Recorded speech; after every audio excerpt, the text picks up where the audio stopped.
In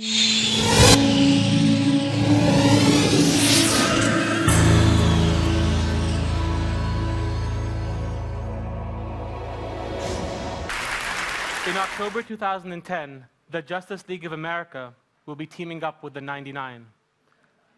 Icons like Batman, Superman, Wonder Woman, and their colleagues will be teaming up with icons Jabbar, Noora, Jama, and their colleagues. It's a story of intercultural intersections. And what better group to have this conversation than those that grew out of fighting fascism in their respective histories and geographies? As fascism took over Europe in the 1930s, an unlikely reaction came out of North America. As Christian iconography got changed and swastikas were created out of crucifixes, Batman and Superman were created by Jewish young men in the United States and Canada, also going back to the Bible. Consider this. Like the prophets, all the superheroes are missing parents. Superman's parents die on Krypton before the age of 1. Bruce Wayne, who becomes Batman, loses his parents at the age of 6 in Gotham City. Spider-Man is raised by his aunt and uncle. And all of them, just like the prophets who get their message from God through Gabriel, get their message from above. Peter Parker's in a library in Manhattan when the spider descends from above and gives him his message through a bite. Bruce Wayne is in his bedroom when a big bat flies over his head and he sees it as an omen to become Batman. Superman is not only sent to Earth from the heavens, or Krypton, but he's sent in a pod, much like Moses was on the Nile.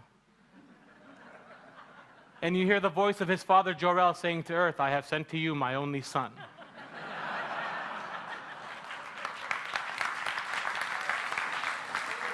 These are clearly biblical archetypes, and what the thinking behind that was to create positive, globally resonating storylines that could be tied to the same things that other people were pulling mean messages out of.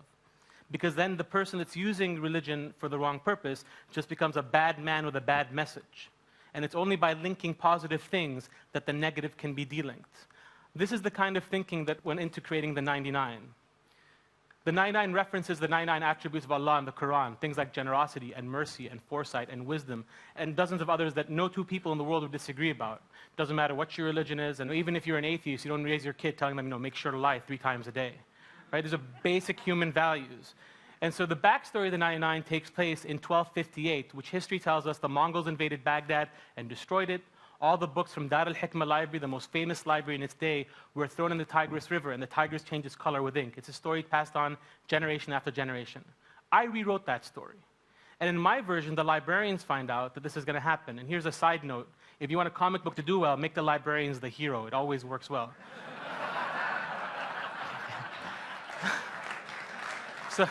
So the librarians find out, and they get together a special solution, an alchemical solution called King's Water, that when mixed with 99 stones, would be able to save all that culture and history in the books.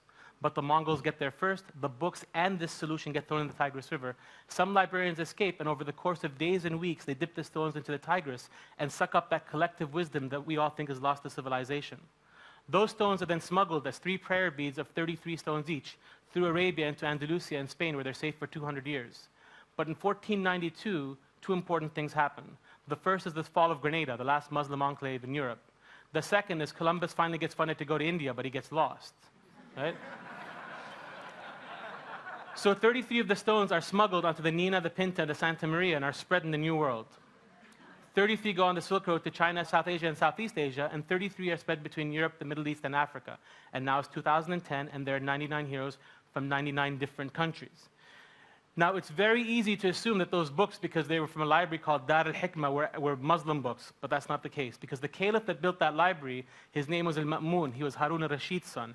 He had told his advisors, get me all the scholars to translate any book they can get their hands onto into Arabic, and I will pay them its weight in gold. After a while, his advisors complained. They said, Your Highness, the scholars are cheating. They're writing in big handwriting to take more gold. To which he said, let them be, because what they're giving us is worth a lot more than what we're paying them. So the idea of an open architecture and open knowledge is not new to my neck of the desert. The concept centers on something called the NOOR stones. NOOR is Arabic for light. So these 99 stones, a few kind of rules in the game. Number 1, you don't choose the stone chooses you. There's a King Arthur element to the storyline. Okay? Number two, all of the 99, when they first get their stone or their power, abuse it. They use it for self-interest. And there's a very strong message in there that when you start abusing your stone, you get taken advantage of by people who will exploit your powers. Okay? Number three, the 99 stones all have within them a mechanism that self-updates. Now, there are two groups that exist within the Muslim world. Everybody believes the Quran is for all time and all place. Some believe that means that the original interpretation from a couple thousand years ago is what's relevant today. I don't belong there. Then there's a group that believes the Quran is a living, breathing document. And I capture that idea within these stones that self-update. Now, the main bad guy, Rugal, does not want these stones to update. So he's trying to get them to stop updating. He can't use the stones, but he can stop them. And by stopping them, he has more of a fascist agenda where he gets some of the 99 to work for him. They're all wearing cookie cutters, same color uniform. They're not allowed to individually express who they are and what they are. And he controls them from the top down. Whereas when they work for the other side, eventually, when they find out that this is the wrong person, they've been manipulated, they actually, each one has a different colorful kind of dress. And the last point about the 99 Noor stones is this. So the 99 work in teams of 3. Why 3? A couple of reasons. Number one, we have a thing within Islam that you don't leave a boy and a girl alone together because the third person is temptation or the devil, right? I think that's there in all cultures, right? But this is not about religion, it's not about proselytizing. There's this very strong social message that needs to get to kind of the deepest crevices of kind of intolerance. And the only way to get there is to kind of play the game. And so this is the way I dealt with it. They work in teams of 3, 2 boys and a girl, 2 girls and a boy, 3 boys, 3 girls, no problem. And the Swiss psychoanalyst Carl Jung also spoke about the importance of the number 3 in all cultures. So I figure I'm covered. Well, I got accused in a few blogs that I was actually sent by the Pope to preach the Trinity and Catholicism in the Middle East. So you believe who you want. I gave you my version of the story. So here's some of the characters. We have Mujiba from Malaysia. Her main power is she's able to answer any question. She's the Trivial Pursuit queen, if you want. But when she first gets her power, she starts going on game shows and making money. We have Jabbar from Saudi, who starts breaking things when he has the power. Now, Mumita is a fun one to name. Mumita is the destroyer. So, the 99 attributes of Allah have a yin and a yang. There's the powerful, the hegemonist, the strong. And there's also the kind, the generous. I'm like, are all the girls going to be kind and merciful and the guys all strong? I'm like, you know what? I've met a few girls who are destroyers in my lifetime, so. We have Jami' from Hungary, who first starts making weapons. He's the technology whiz. Musawwira from Ghana.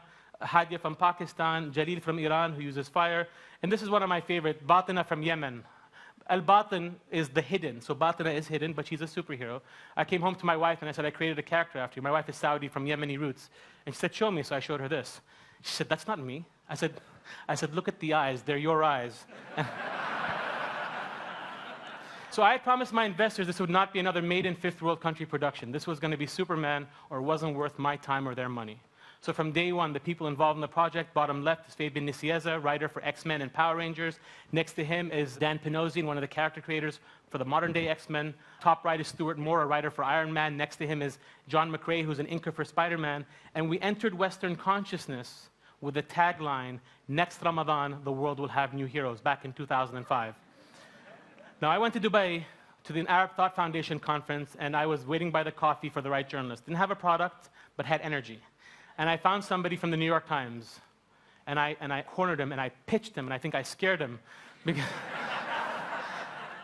Because he basically promised me, we had no product, but he said, we'll give you a paragraph in the art section if you'll just go away. So I said, great. So I called him up a few weeks afterwards. I said, hi, Hassan. He said, hi. I said, Happy New Year. He said, thank you, we had a baby. I said, congratulations, like I care, right? I said, when's the article coming out? He said, Naif, Islam and cartoon? That's not timely. Maybe next week, next month, next year, but it'll come out. So a few days after that, what happens? What happens is the world erupts in the Danish cartoon controversy. I became timely. Right? So a flurry of phone calls and emails to the New York Times. Next thing you knew, there's a full page covering us positively, January 22nd, 2006, which changed our lives forever. Because anybody Googling Islam and cartoon or Islam and comic, guess what they got? They got me. And the 99 were like superheroes kind of flying out of what was happening around the world. And that led to all kinds of things, from being in curriculums in universities and schools, to one of my favorite pictures I have from South Asia was a couple of men with long beards and a lot of girls wearing the hijab. Looked like a school. The good news is they're all holding copies of the 99 smiling, and they found me to send the picture. The bad news is they were all photocopies, so we didn't make a dime in revenue.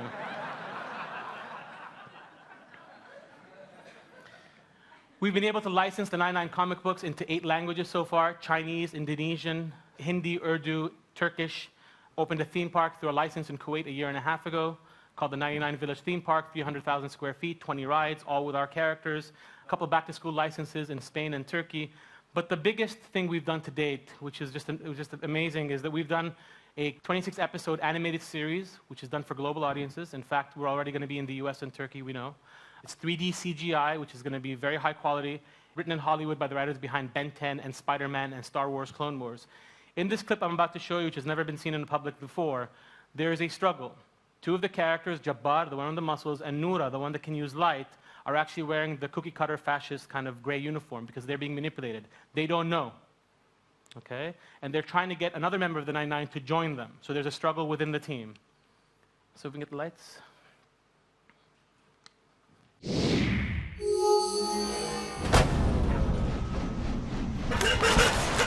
Dana, I can't see where to grab hold. I need more light. What's happening? There's too much darkness. There must be something we can do. I won't send any more commandos in until I know it's safe. It's time to go me close. Must download file contents. And can't forget Auntie. Dana, I can't do this without you. But I can't help. You can, even if you don't believe in yourself right now. I believe in you. You are Noora the Light. No! I don't deserve it. I don't deserve anything. Then what about the rest of us? Don't we deserve to be saved? Don't I?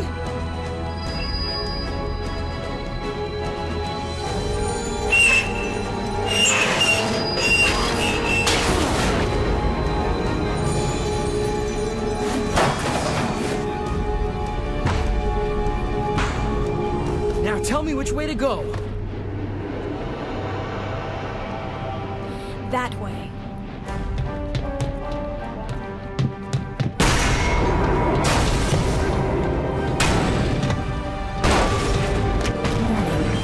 Threat imminent.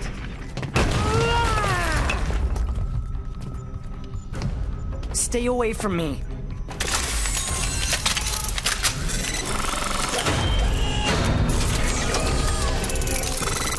We're here to help you. Don't listen to them. Niklos, that man is not your friend. No, he gave me access. And you want to reboot the caller. No more caller. Thank you.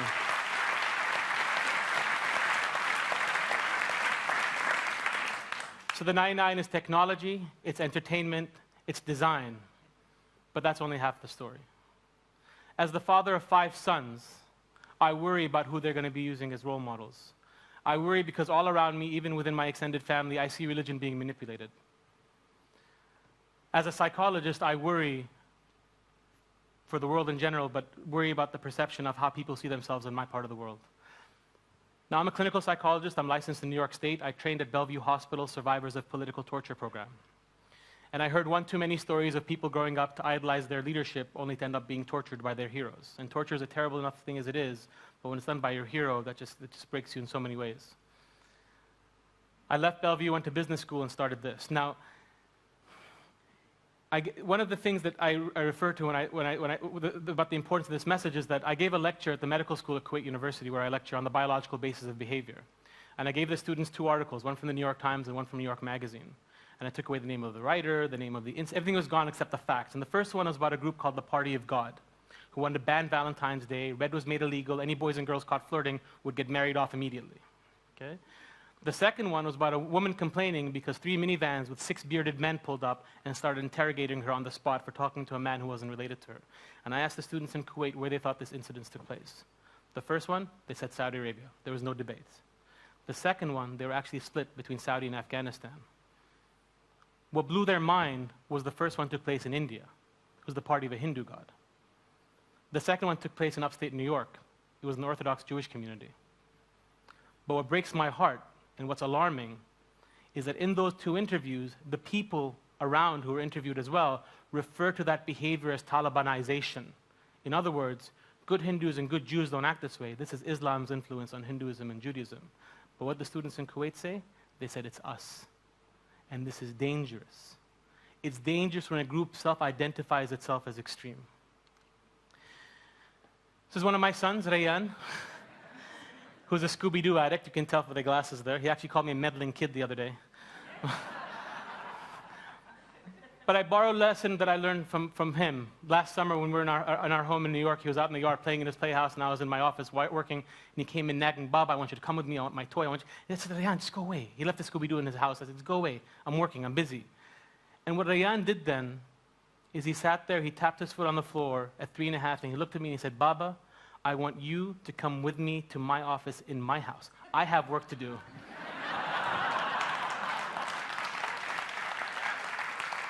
Rayyan reframed the situation and brought himself down to my level.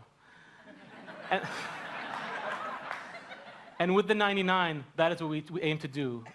You know, I think that there's a big parallel between bending the crucifix out of shape and creating swastikas. And when I see pictures like this of parents or uncles who think it's cute to have a little child holding a Quran and having a suicide bomber belt around them to protest something, the hope is that by linking enough positive things to the Quran, that one day we can move this child from being proud in the way they're proud there to that. And I think the 99 can and will achieve its mission. As an undergrad at Tufts University, we were giving away free falafel one day, and it was Middle East Day or something, and people came up and picked up the culturally resonant image of the falafel, ate it, and talked and left, and no two people could disagree about what the word free was and what the word falafel was. Behind us, free falafel,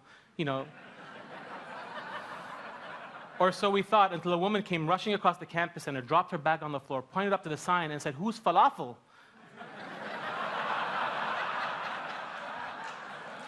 True story. She was actually coming out of an Amnesty International meeting. Just today, DC Comics announced the cover of our upcoming crossover. On that cover, you see Batman, Superman, and a fully clothed Wonder Woman, with our Saudi member of the 99, our Emirati member, and our Libyan member. On April 26, 2010, President Barack Obama said that of all the initiatives since his now famous Cairo speech in which he reached out to the Muslim world, the most innovative was that the 99 reached back out to the Justice League of America. We live in a world in which the most culturally innocuous symbols, like the falafel, can be misunderstood because of baggage, and where religion can be twisted and purposefully made what it's not supposed to be by others. In a world like that, there'll always be a job for Superman and the 99. Thank you very much. Thank you. Thank you very much. Thank you very much. Thank you.